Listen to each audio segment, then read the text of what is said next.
Hi there. Most of you know already because I've been on before and I told you what I'm doing. I actually registered and am part now of Tony Robbins and Dean Graziazo, the Project Next program. I sat through the 5-day challenge and I wanted to start building courses, masterminds, trainings, one-on-ones, coaching, and they have a whole diagram, a whole procedure, a whole structure that they've put together. It took them about 9 months to put together, and I'm part of it. And I was thinking today that I just want to share. I mean, my mission, obviously, maybe you don't know, is to work with mental health, addiction, and suicide, not in the sense that I'm a psychologist or a therapist. What I've lived and what I know for me is mindset is one of the most powerful coping tools that I could use when I go through my day, my week, to grow my business. And it actually comes down to maybe a cycle, what I call a success cycle. What I mean is most people, it's a generalization, are not going to succeed. If you're going to be the exception, not the rule, I have to understand what stops me or what stops people from succeeding.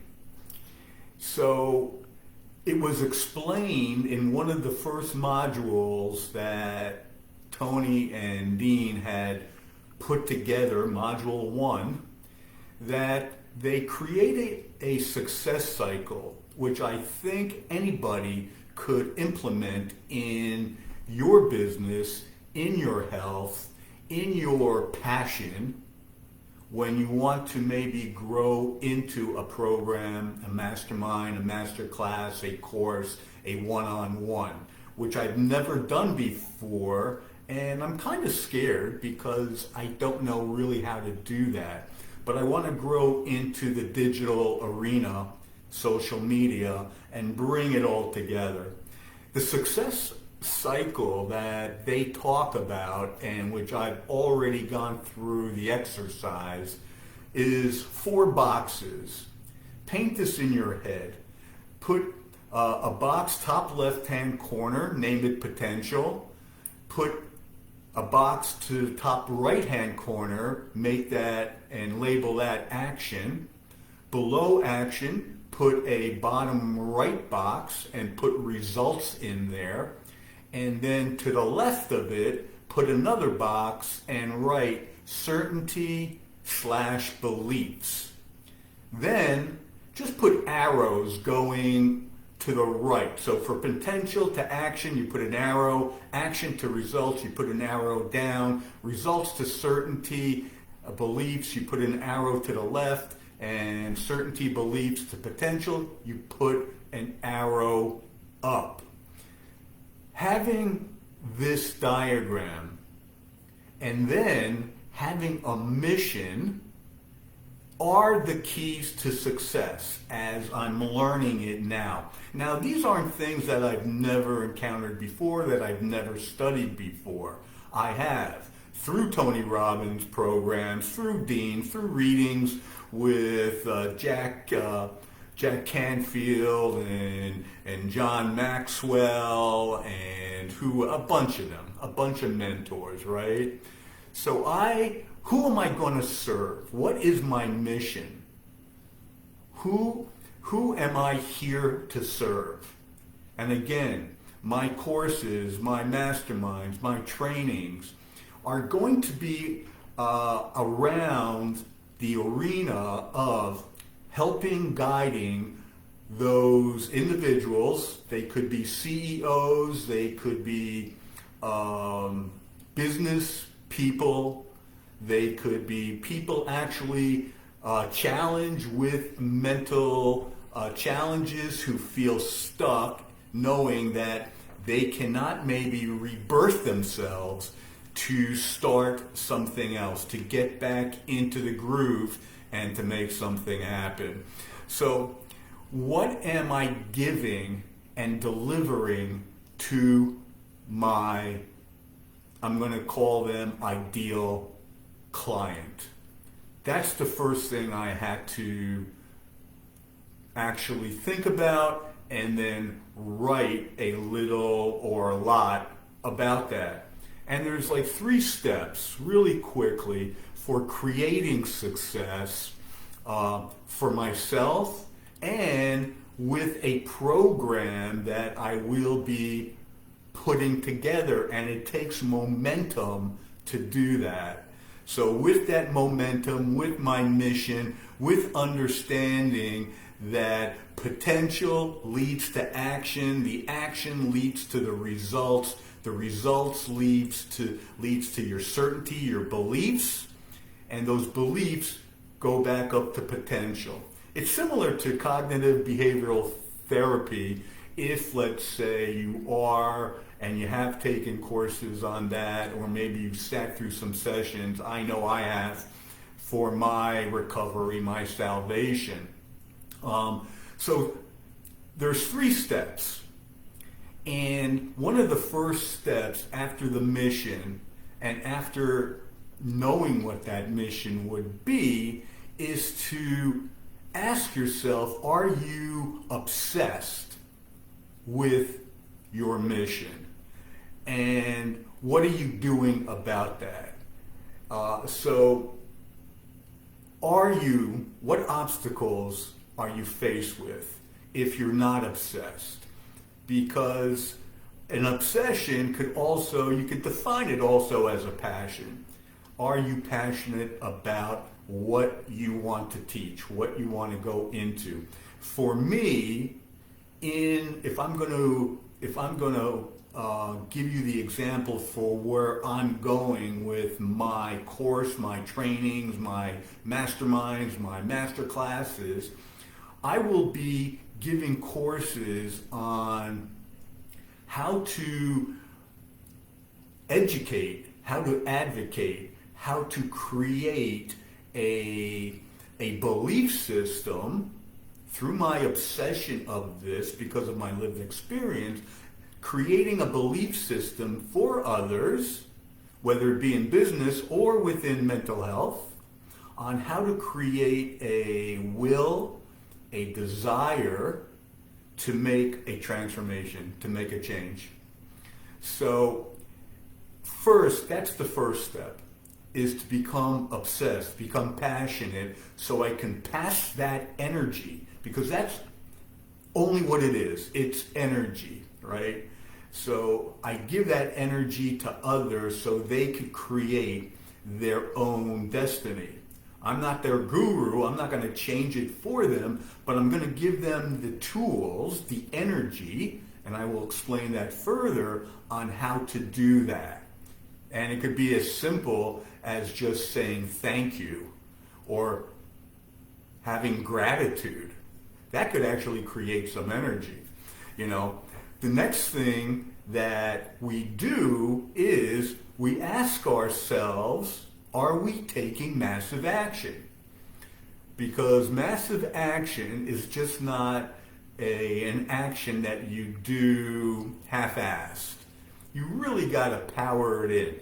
And to speed up that process of massive action, if you don't know how to orchestrate that, you don't know how to do that, what you may want to do, what I have done, is you find somebody who has done it before, and you've heard this many times, and you model them. You mentor. You get a mentorship so you can learn through others on how to take massive action. Because it's an art. It's not a science. It's an art because it's different for everybody. Okay, I have a few mentors. I have Harrison Klein. I have Frank King. I have David Ricklin. I have uh, Rocky Buckley. You know, I have a bunch of mentors, people I believe in, people I trust, and people I know have walked their talk. So I model someone else's success. And I create my own successes through that. So again, the first is getting obsessed. The second step I take is to take massive action effectively through mentorship, or I can do it by myself, obviously, by reading and trainings and going out and taking more courses. I can do that. It just may take me a little longer. And then the third step that I would need to do, and this is my first course actually that I am going to be putting together. Yes, it's my first course and you're getting it for free, and we'll get more involved with it. I get that. Is ask myself and give myself the acknowledgement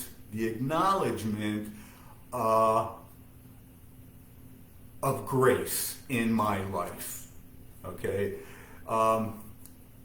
because there has to be moments in my life where I felt like I was being guided, yes, but I wasn't appreciating the grace that I should actually be giving myself, you know? So acknowledging the grace in my life, and that could be my parents, that could be any of my peers that I do associate with.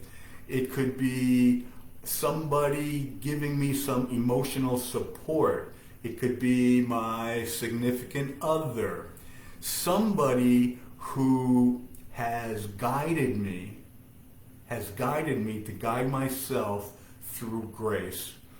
It's not a spiritual thing. It's just something that I need, so I get my mission and my purpose defined concisely, so I can go to my next module, my next training, which could be anything from the philosophy that drives my growth. So the first module, the first training, my first course would be something like success mindset, a success mindset framework. We go through that. My second module, my second course could be something like the philosophy that drives growth. So from the framework, you get to my philosophy. Then a third, and I'm making this up as I go, the third course or the third master class could be get clear and know my why. You've heard that so many times. What is your why? What's your purpose? Define your purpose. Be concise. I have worksheets that I would give you to come up with your why. You know, you may want to start by reading a book by Simon Sinek, Start With Why. I did that years ago, and I developed that. My fourth module to get going, the framework for continued success, would be make it real. And how do I make my thoughts, my mindset, my fears, my apprehensions, my unworthiness to myself, you know, my love, how do I make that all real to come about? How do I make it real through pain, practice, and patience? These are just a few examples of what I'm working with, what I'm working towards, and I want to get this out to put through a workshop for you guys to join, to get involved with. If, let's say, like I was stuck and still am going through some mental health conditions. However, I know what it did when it stopped me and I got stuck and I lost, my entire company because of those conditions. Now, I'm not pointing fingers. You don't have to go through a deep depression or some chronic anxiety to understand this framework. People get stressed. People get stuck. There's a lot going on in life. Your family, your congregations, your communities. There's a lot of pressure coming to you, especially with the changing times, that you may need some support and some guidelines from a guy like me who actually applied it to some mental health conditions. But you can take not his story, but you can take the steps, the stepping stones, the baby steps to create a life of joy and harmony and abundance if you choose to. You get it? Am I coming across clear? I hope I am, because it's a lot. It's a lot. I get that. However, it makes sense. If you think it makes sense, in the comments, make a comment, put something together, contact me at jeff@rometraining.com, 908-906-4926. Leave a message and we will set you up for success. And you'll just have to wait for my course to get a more in-depth understanding with exercises, with role playing, with a lot of good fun. We'll enjoy the process. We'll make this really happen, because if it can happen for me, and I've been stuck, I've been in the lowest places, I've lost so much in my life. However, I've kept that attitude that I love myself, I do deserve, I am worthy, and just like you. We were born to love. Love is key. Love is key. Any denial, any negativity, any stoppage is only a story we tell ourselves because we have an influx of information coming to us, and friends and family comments, our inner critics telling us that a different story. So I challenge you to challenge me, to help you, to help yourself do this. That being said, Sunday I'm headed off to PNC, going to go see Santana tonight, and the opening band, Earth, Wind, and Fire. So put some comments in, give me some likes, and I'll see you tomorrow. Bye.